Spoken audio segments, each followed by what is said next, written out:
Modern vampires of the city, hunting blood, blood. Oh my God.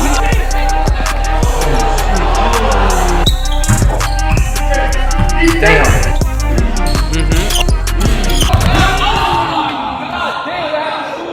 This is LP. The 6-foot-tall guard from Louisiana is one of the most high-profile players to enter into the YouTube scene. Lamar played D1 college ball at Mississippi State, and despite being a projected top pick, he ultimately went undrafted in the 2019 NBA draft. He then tore up the NBA G League, averaging 18 points and 7 assists a game while being heralded as the best ball handler in league history. So when I saw that Lamar was going to start playing in YouTube 1s, I knew he would immediately dominate. Right? In this video, I'll be analyzing the strengths and weaknesses in Lamar's one-on-one game with the goal of helping out his next opponent. If he pays attention, he could avoid ending up like this guy. Oh my God!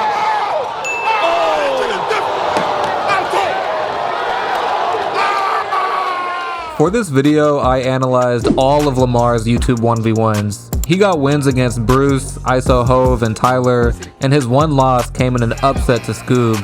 And in all these games, the first thing that jumps out is how effective he is at driving left. His first step is insanely quick, and if he gets you to relax even for a second, he has you beat.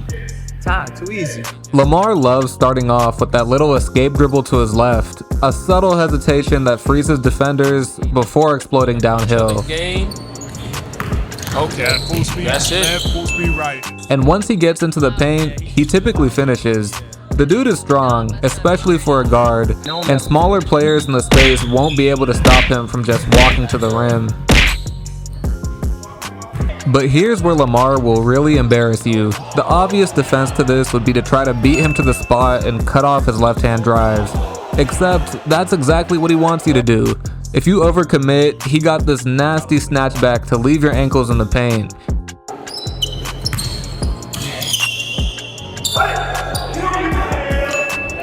It's an elite counter, and this is why you have to force him right. Anything else, and you're playing directly into his game. Damn. Fortunately for defenders, forcing him right actually works. Now, it's not like I'm saying he can't use it. I mean, this is a guy who was just one step away from the league. If you give him a wide open right-handed layup, he's gonna make it. But when defenders force him that way and contest, you can see that he's a little uncomfortable. He really wants to get back to his left, and he'll force up left-handed shots when they're simply not there. This has led to some awkward, off-balance shots and a few terrible misses. Smart defenders will exploit this and force him to finish with his weaker hand. Okay. That's a good call, because who's controlling the energy right now? But even if you do force him right, that doesn't mean you solved him. Because if you give him space, even just a little, he's gonna make you pay. Easy shot. Lamar's jumper is legit. He was an elite shooter in college, he shot over 40% from 3 in the G League, and that same confidence has translated to YouTube. This means that backing up and daring him to shoot isn't really a viable option. He also has one of the quickest releases in the space. Lamar barely needs any separation to get his shot off. You can tell he's used to being the smaller guard in the pro world, because here, with smaller defenders, he could rise up over almost anyone. It's rolling in the... Oh! But even with that jumper, there's one specific shot that still gives him trouble, and it's the same issue we saw on his drives. Although he is a great shooter, he does struggle when shooting while dribbling to his right. Step backs, pull-ups, fadeaways, it doesn't really matter. His percentages simply go down. When you combine this with his reluctance to finish with his right, you have a clear strategy. Force Lamar right all game long and live with the result.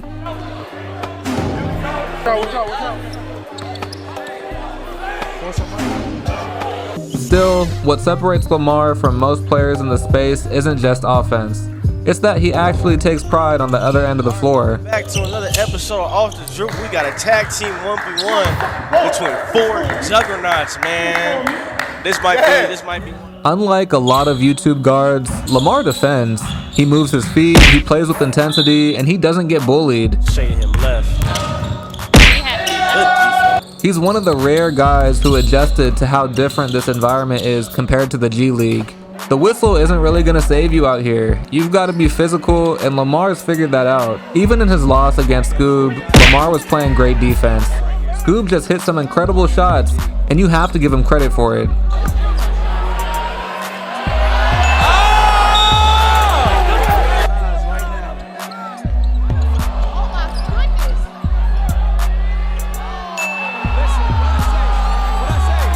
Still, his size and physicality make him one of the few guards that could hold their own defensively against guys like Nas and Rob.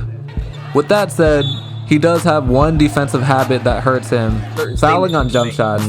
For a guy this experienced, it's pretty surprising. He reaches far too often, he gets caught in the cookie jar, and he ends up giving his opponents way too many free throws. Those freebies let the other guy find a rhythm, and sometimes that's all it takes to flip a game. I'm not gonna lie. Right now, Lamar might be.